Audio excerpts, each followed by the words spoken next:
Hey everyone, welcome back to K-Korner, the channel where we dive into the wild world of entitled people and their unbelievable stories. Hope you enjoy it, and without further ado, let's go. So this happened a while back when I was still a minor on a short flight. At the time 16F was seated from row of the plane in the window seat. I was flying alone to meet my dad who had already been gone for a while. My dad had kindly booked the seat in the middle seat as blocked so I didn't have to sit next to another person. This man sits in the aisle seat across the row from me, and I politely greet him. I'm not American, and it's rather normal here to make polite and friendly conversation with the people you're sitting next to on flights. So cue some harmless small talk about our destination and what we are there for, etc. This is when things start to get slightly weird. We're now fully boarded, and this grown man looks at me and says, "Well, I'm so glad nobody came and sat between us," in a weird tone that made me uncomfortable. I quietly place my laptop under my seat and awkwardly point out that my dad had blocked the seat so that I would not have to sit next to strangers. As I am a minor, he attempts to move to the middle seat, and I politely tell him not to and that I would prefer my space. Once we've taken off, I resume working on an essay for school, and he continues trying to talk to me, getting more and more frustrated as I reply blandly and without much interest. Eventually, he asks me if he can have my phone number. I decline. Remind him that I am a minor, and he is a good 10 years older than me. He starts to ask for my social medias, trying to look over at my phone for them. He's getting angry and asking me what my big deal is. I should just give them to him. I'm attractive and it's a compliment. I look at him and bluntly state that him trying to have romantic relationships with a minor is illegal, and he proceeds to say no, it's not, and he can take care of me, and I should just give him one of my social medias so he can date me, etc. I again tell him no, and he's very frustrated in his seat once again trying to move to the middle one, but I again remind him not to. My final straw is him handing me his phone and telling me to type the name of my school into it so he can find me. Firmly decline again. I've been firm for a good 15/20ths of a minute of this flight, and he still believes he is entitled to knowing my details, and I am being rude. I get up and walk to two flight attendants rolling a cart down the aisle, shaking, and tell them what's going on. The male flight attendant goes over and speaks to a captain sitting in the jump seat before he goes and kneels next to the man in the aisle and speaks to him. Though majorly disgruntled, the man stops talking to me, but not without dirty looks. Last bit of my flight I spend with my headphones in securely and writing an essay. The kicker: this man had been bragging about the fact that he was an engineer who was returning from winning engineering team of the year. And his boss, sitting 2 seats away watching this entire encounter. What in the world? Anyway, men are not entitled to women and their details, especially not minors. Sadly, men in this country tend to treat women with great disrespect and very little care for their autonomy and consent. Edit. Before anyone else assumes this is rage bait or something from ChatGPT, I'm sorry I explain things in a more professional way. This is an actual story that I put out to highlight the way people can be treated, and it can be done in front of their own authority figures, without repercussions. I hope you all have the best day, and please remember to be kind to people who are simply trying to share their story, and hopefully highlight the truly disgusting ways people are capable of treating each other. I used to work at a hotel that is part of a very large hotel chain. The management at my hotel, as well as more senior management, was all about nepotism. If you were related to or friends with someone in upper management, then you had some amazing career prospects ahead. We got a new food and beverage manager, who was a golf buddy of the general manager and the executive chef. We'll call him Houston. Houston had previously managed a number of top restaurants in the city, including a Michelin star restaurant. Strangely, though, he seemed to change jobs every 6 to 12 months. We soon found out why. The position he moved into oversaw 3 food and beverage departments, with around 300 staff in total. Very quickly, we found that as well as not realizing that we weren't fine dining, Houston was the most horrible man that I've ever had to work with. He was a very tall, large man who would use his size to physically intimidate other staff and managers. He would shout at anyone for any perceived mistake, real or imagined, that he saw. He was very handsy and often made inappropriate comments to the attractive young waitresses. Management would often attend events and eat and drink with guests while also making sure nothing went wrong. At one of these events, he got one of the young women in sales so drunk that an ambulance had to be called, and she had her stomach pumped. He was just a horrible human being. As you can imagine, everyone from kitchen staff to waiters to managers was making complaints about him. I know that one manager had gone over the head of our general manager and was slowly elevating the issue to higher and higher levels of management, heading towards the national level. The response that our Human Resources Department was sticking to was that Houston had been hired to shake things up. Apparently, they had expected a certain amount of friction to occur, and had essentially been told to ignore any complaints that came their way. They had taken things through the proper channels and followed the correct procedures. There was nothing they could do. Their hands were tied. Enter our story's hero. The bar in this hotel was well run by a short Filipino man. We'll call him John. Because there were rarely any real issues at the bar, John had mostly been left alone by Houston. John had never seen Houston's bad side come out and never personally had a problem with him. One day an issue did come up with the bar. It eventually turned out to be a management miscommunication, which was a very common thing. Thanks, management. But that was irrelevant at the time. Houston decided that the problem was John's fault, stormed into the bar, and while John was serving and in front of staff, customers, and a supervisor, Houston absolutely laid into John, just like he had done to every other supervisor and manager in his department already. What the heck happened yesterday? A group complained to me this morning that we hadn't charged their account properly. Sort this out and do your job properly next time. Picture this with a large, 6-foot-tall man getting right in the face of a 5-foot-tall Filipino while yelling abuse at the top of his voice. Houston stormed back to his office. John didn't take anyone's nonsense, and he followed Houston back to his office while they shouted at each other in front of even more staff, supervisors, and another manager. Houston obviously didn't back down or apologize, because this is how he had operated for the last 6 months without any consequences. John went straight up to Human Resources and told them exactly what had happened, and as usual, they told him there was nothing they could do. That seemed like it was going to be the end of it. That night John went home and got some legal advice from a friend. Following the advice, he typed up an objective account of exactly what had happened and included the names of all staff who had witnessed the encounter. This showed how many people there were able to confirm his story. He emailed this to the entire management team, including team leaders, supervisors, and other departments, as well as each person in Human Resources. This eliminated deniability in anyone's account, as well as keeping the whole hotel in the loop of what was going on. The next day, John took his written account down to the police station to file charges of workplace assault. He received a document from the police to confirm that he had filed charges. He then sent that document to the same mailing list of Management and Human Resources.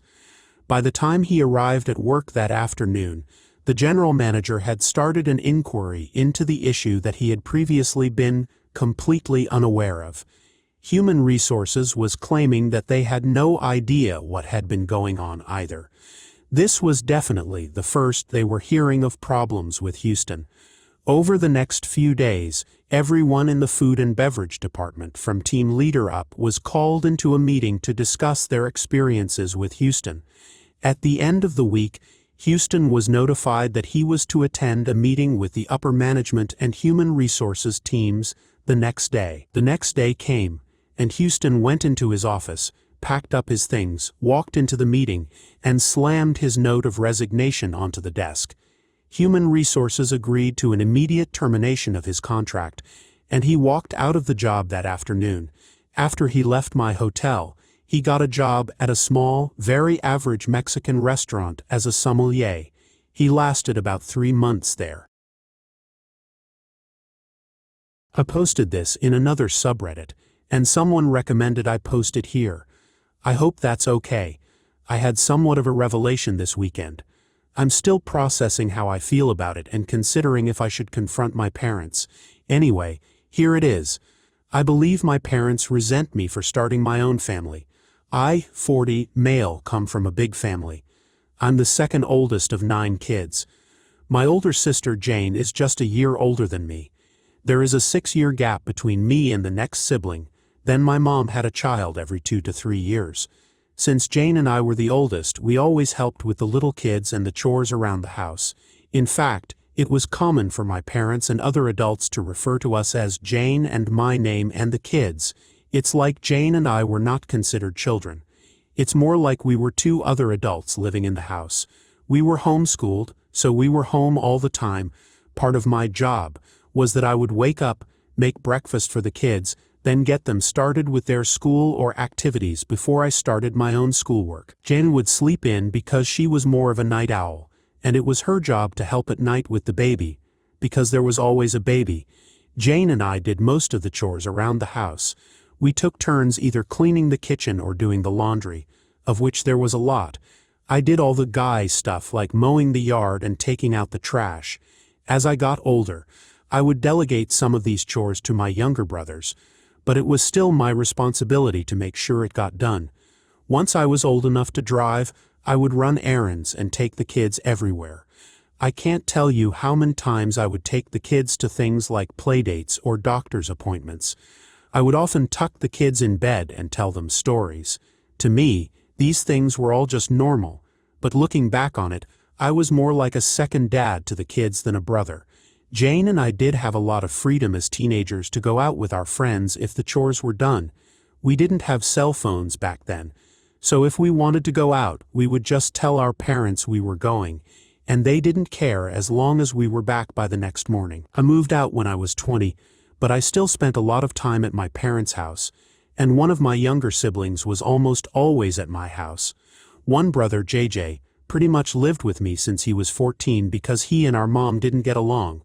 When JJ was 17, he got in a wreck, and he called me instead of calling Dad because I was just the one who handled those kinds of things. During all this time, my parents always talked about how important it was for Jane and me to help with the kids because they were so busy with their ministry. I can't count how many times I had to drop what I was doing to take care of something because Mom or Dad were counseling someone. Sorry, I feel like I'm rambling. I hope I have painted an accurate picture of my childhood. Let's move on. I had not really dated much, but when I was 25, I met and started dating Anne. We fell in love fast and got married less than a year later. My younger siblings love Anne. She is a great cook and hostess. Our house became the hangout spot. My younger siblings started calling her Mama Anne, something they still do to this day. We have now been married 15 years, and have 2 kids of our own. My mom and Jane did not like Anne. Jane and Anne get along okay now, but Anne and my mom do not have a good relationship. I never understood why, but I think I have finally figured out it's because they see it as Anne having taken me away. As Anne and I focused on our relationship and started a family, I spent less and less time doing things for my parents. My dad liked Anne at first, but over the past few years, their relationship has soured. Throughout the years, my dad has made comments to me about keeping up my responsibilities. One time, he called me about one of the younger kids who had gotten in a fight with my mom, and said, "You better get your brother and change his attitude. It's not okay how he treated your mom, and you are going to make him apologize." A few years ago, Anne and I set some boundaries with my parents, telling them we were not going to raise or discipline their kids. Our home is always open to my siblings, but we no longer let my parents try and use us to straighten them up. My parents have not taken this well. About a year ago, Anne injured her foot and couldn't walk for a while. Just as she was getting better, I was diagnosed with kidney disease, which then turned into kidney failure. I've had several surgeries, with another one coming in a few weeks. It's been a rough year. During this time, my parents have not only refused to help, but they have also actively made things harder for us. Things like promising to help with our kids but then canceling at the last minute, usually because something ministry-related came up. Recently, my sister-in-law, who lives in another state, had a baby, and my mom has been staying with her and helping for the past 6 weeks. My sister-in-law has said that Mom is a godsend and is so wonderful. My dad has gone to help every weekend. This hurts me because my mom wouldn't give us a single night to help with our youngest when he was born. Anyway, I'm sorry this post has turned out longer than I thought it would. I needed to get some of this off my chest. This weekend, I was talking to another sister and telling her how I don't understand why Mom and Dad don't treat me like they do the rest of the kids, even Jane. It's like I'm not one of their children. And it just kind of hit me that they resent me for getting married and starting my own family, and leaving them to raise their own kids. Part of me is relieved to finally realize why they treat me like they do, and part of me is sad. I'm kind of scared about this upcoming surgery, and I really wish I had a parent I could talk to about it. But I don't feel like I have parents, just some people that I co-parented my siblings with. For context, I work at a theme park that is opening a new attraction area at the end of May. Employees and their families get to experience it prior to the public opening. This was the day I went with my mom. My husband and child were meeting us later. My mom and I were in line for her favorite ride. We were telling each other how excited we were to experience the new area of the park. The tickets give you a few hours to explore this area at a designated time, but you can enjoy the park earlier in the day. Well, an entitled mom and her unruly child heard us. "You are getting into the new attraction?" the woman asked us. Yes," I replied. "I want to go too, Mommy," her son repeated several times in a high-pitched voice dripping with entitlement. He looked to be about 10 years old. I told him, "It is only for the employees. You will take my baby to it. That is final." "Ma'am, it is for employees and their families only. Please leave us alone," my mom told her. "How dare you use that tone with me, you old hag," the woman yelled at my mom. Her son then threw a full tantrum, shouting, "Make them take me, Mommy, I want to go too." I then told the woman, "Do not talk to my mother like that." She went into a full rage. "You will do as I say, or I will complain about the way you are treating us to your manager. You do not know my name or where I work. Leave us alone." "How rude you are. Your mother raised a rude person," Mom sighed and told her, "I have had enough of your rudeness." At this point, we tried to leave the line.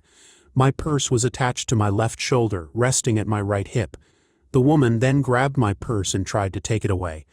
I stopped and demanded she let go. We started a tug of war with my purse as she yelled and screamed for me to give her the tickets for the new attraction.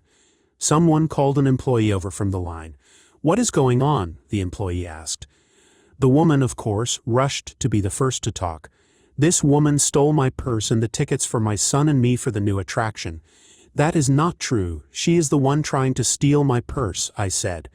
The child went back to his mantra, "I want to go to the new attraction, Mommy, make them take me." Mom told the employee, "My daughter is telling the truth," while the woman was still yelling, "Give me my purse." The employee then informed us that they had called security and that they would deal with this. Because of that woman, we were taken to an area to get maps, information, etc. It was not just a security officer, but a law enforcement officer dealing with this issue. The woman did not seem so confident now. She just kept demanding my purse. The security officer took my purse. Her son just kept whining and crying like an entitled brat, demanding to go to the new attraction. We were in a small room, and the officer opened the purse. Thankfully, I had my ID for work and my driver's license in my purse. I also opened the PIN on my cell phone and showed him my reservation for the new attraction, which proved the purse and tickets were mine. The woman then went ballistic and tried to attack me, screaming like a rabid animal. The officer reached over and grabbed her shirt, forcing her to stop. Her shirt ripped a little, and she had an epic meltdown as we all stared at her in disbelief. "Assault? These people want to assault me? Help! Calm down, ma'am. Nobody is trying to assault you," the officer said. "You want to assault me? Help!" the officer then said. "Everyone, besides the woman, please leave." Security pulled the crying child out while I picked up my things from the table and left. My mom and I were sent to another room to write a report and to be questioned. I was also interviewed by security about my role in this, and if I had any responsibility. It took 2 hours to do all the paperwork and interviews. As for the woman, she had a meltdown like a 2-year-old. She had to be tased several times, and she was also arrested and banned from the park. Her child was with the security guards, crying and calling for his mom. Finally, he was taken to a nearby police station with his mother. The following day, I worked, and the same security guard was checking IDs for employees, and told me about what happened. We ended up being late for our time in the new attraction. We lost 15 minutes thanks to that irrational lady. I have never experienced anything like this before. Her child acted 3 instead of 10, and the woman herself was just insane. Mom and I had fun, though it was terrifying that people like her exist. She was charged with assaulting an officer and some other things. I would rather forget this ever happened. I am still shocked that a supposedly grown woman can be this entitled. Enjoying the stories yet? If you do, please subscribe, like, and comment. It was just another day in my small town, and I decided to go to my favorite thrift store. I always love the thrill of finding unique treasures among the piles of old clothes and forgotten trinkets. Little did I know that my peaceful thrifting experience would be disrupted by a woman with an entitled attitude. As I walked around the store, I noticed a woman with a sour expression on her face, throwing clothes around without a care in the world. She seemed annoyed that she couldn't find what she was looking for. I paid her no mind and continued my search for hidden gems. But then, I heard her say something that made my blood boil. I deserve to find something good in here. These peasants don't know what they're doing. I couldn't believe it. Who did she think she was? I decided to confront her, but before I could say anything, she grabbed a dress from my hand. "Excuse me, I had my eye on that," I exclaimed. The entitled woman turned to me, looking me up and down. "Please, you probably can't even afford it," she scoffed. I was fuming. I'm not rich by any means, but I work hard for my money, and I certainly don't appreciate being insulted. "I don't need your permission to buy anything," I retorted. "And I'll thank you to keep your hands off my things." The woman rolled her eyes and continued to browse through the racks. But she wasn't done causing trouble yet. As I was looking through a box of jewelry, the entitled woman approached me again, this time with an even more hostile attitude. "I found something I want. Give it to me," she demanded. I looked at her incredulously. Was she serious? "Excuse me," I asked. I said, "Give me that necklace." "I saw it first," she replied, her voice rising in anger. I knew I wasn't going to win this argument with words, so I held onto the necklace tight. "No, I found it fair and square. You can't just take things from other people," I said, my voice shaking with anger. The entitled woman didn't like being told no. She reached for the necklace, trying to pull it from my grasp. I held on tighter, and we started to tug back and forth. "That's it, I'm taking it," she yelled. I didn't know what to do. I didn't want to let go of the necklace, but I also didn't want to cause a scene.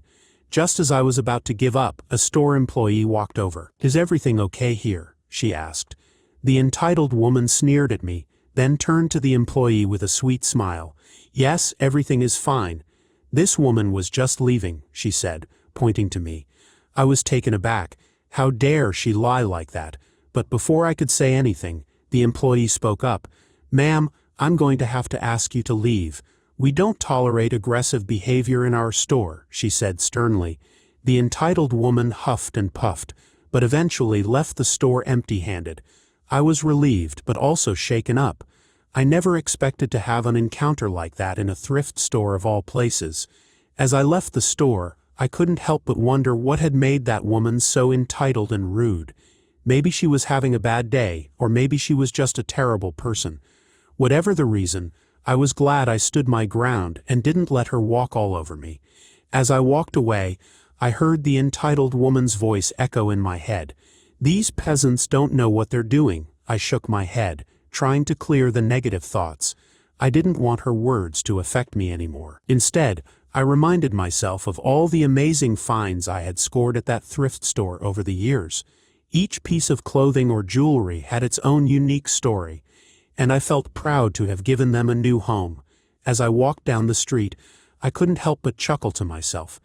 The entitled woman may have tried to take what she wanted by force, but she ultimately left empty-handed. It just goes to show that karma always has a way of coming back around.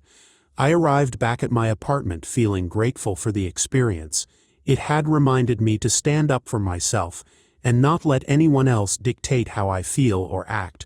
Plus, it made for a great story to share with my friends.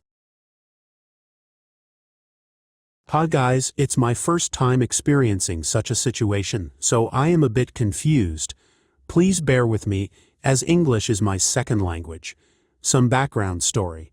The previous house was owned by my parents and was about 850 square feet. They bought it in 2003, and it was previously owned by another person. My parents spent almost $5,000 on repairs and upgrades.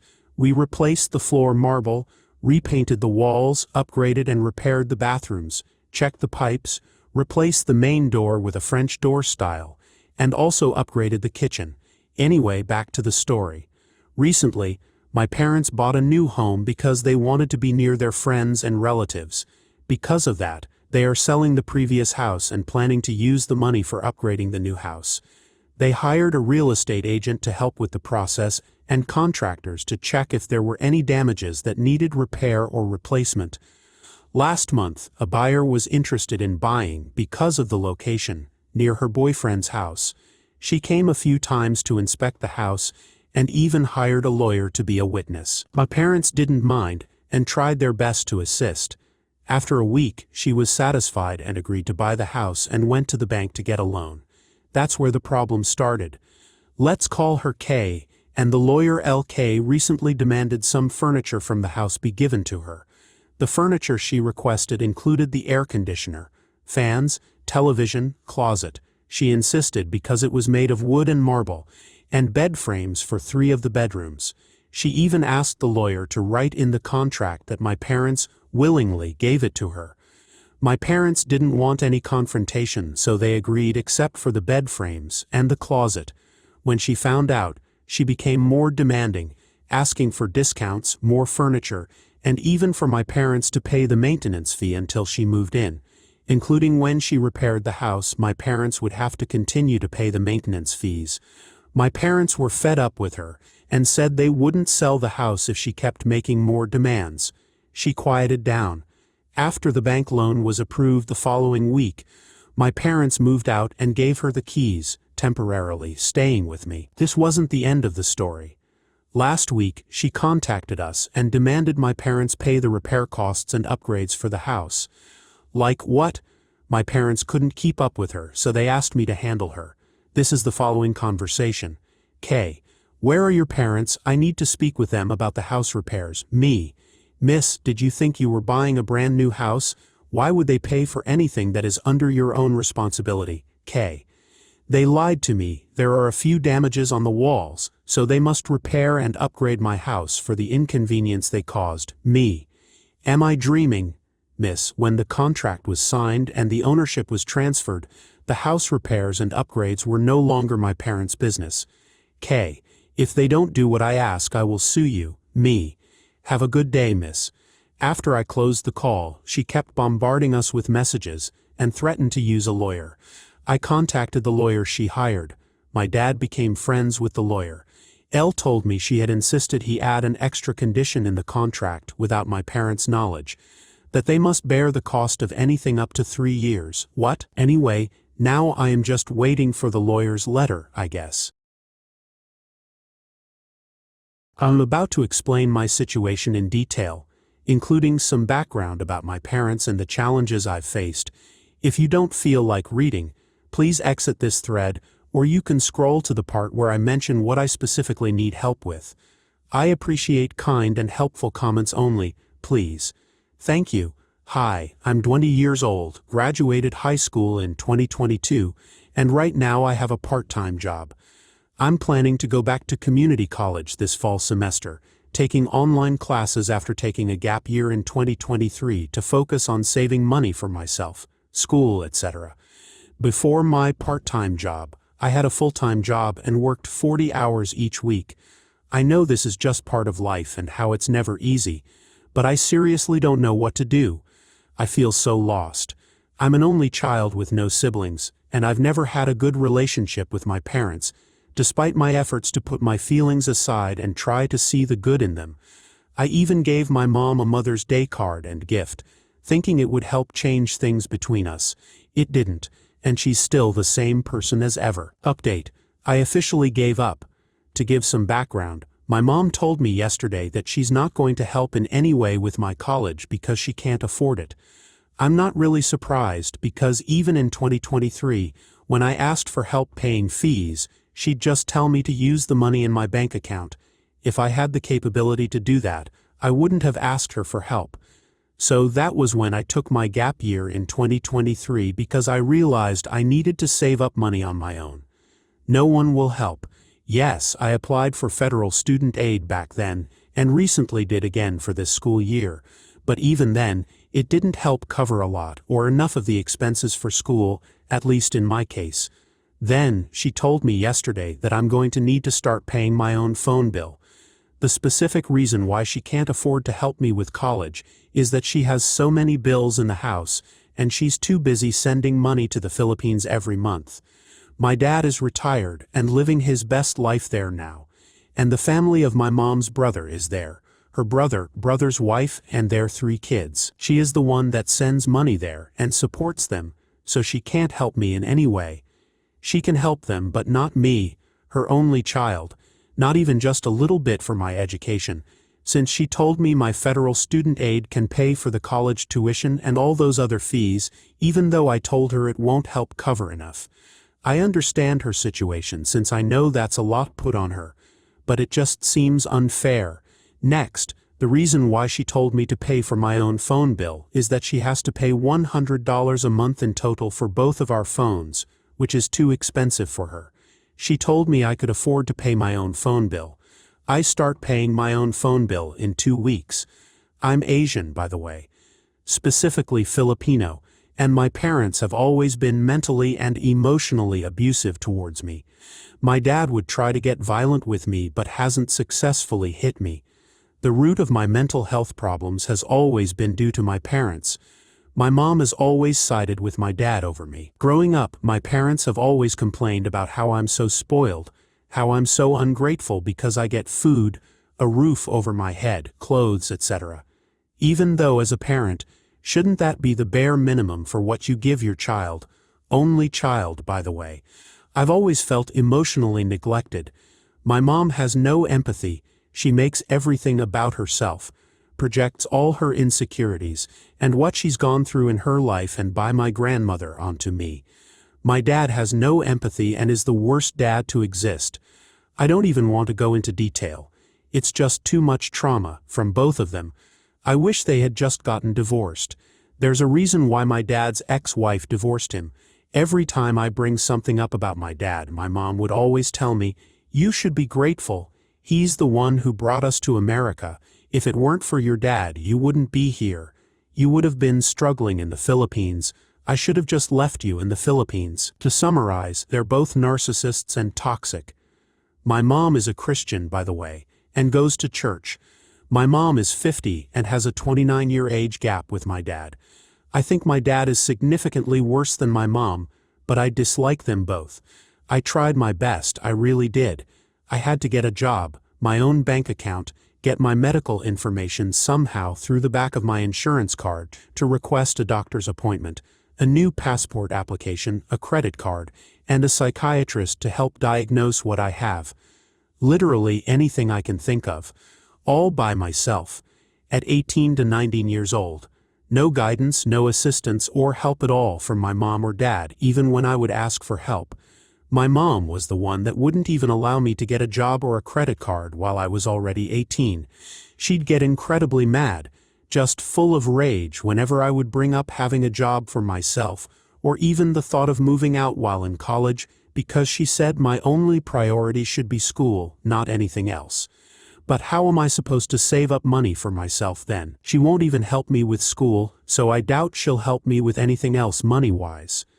So I decided to not listen to her, and got a full-time job in 2023. I'm so thankful I did. I'm so thankful I didn't listen to my mom, because if I did listen, I wouldn't have the savings in my bank account today. No credit score, nothing. She hates the idea of me being independent and having things to support myself.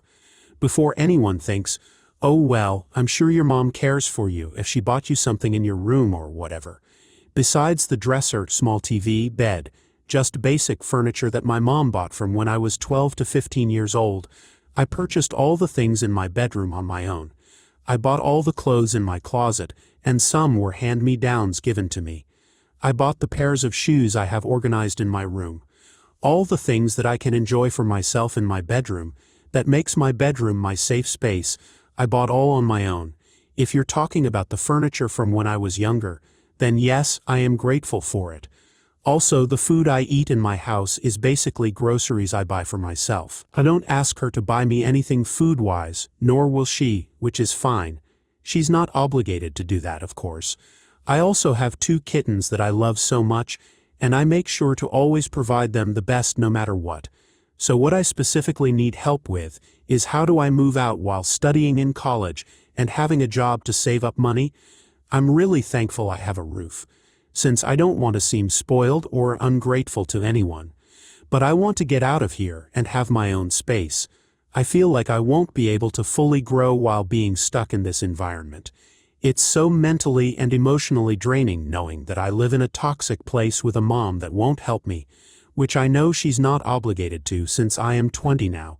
But it would have been nice to at least receive more assistance or guidance on how to go through life. My mom would always just tell me to get good grades and stay in school. That's it. But I have to pay for my college tuition all by myself, with no help besides federal student aid. But I'm 100% sure that won't help cover everything. I have to pay my own phone bill. I have to save up and get my own car in the future. Then once I do that, I have to pay my car insurance. And of course I'm saving up money to move out and for school. If you reached up to here, thank you so much for taking the time out of your day to read my situation. I'm just a 20-year-old trying to do my best in life. I want to pursue my education. I want to be free from this toxic environment, and I want to go after my goals in life. If anyone has any genuine advice, please let me know, or let me know if you've been in a similar situation like me, and what you had to do. Thank you. Thanks for joining us. If you enjoyed the video, don't forget to hit the like button and subscribe for more captivating stories. Share your own experiences and opinions in the comments below, and let's keep the conversation going. Until next time, stay tuned for more epic tales.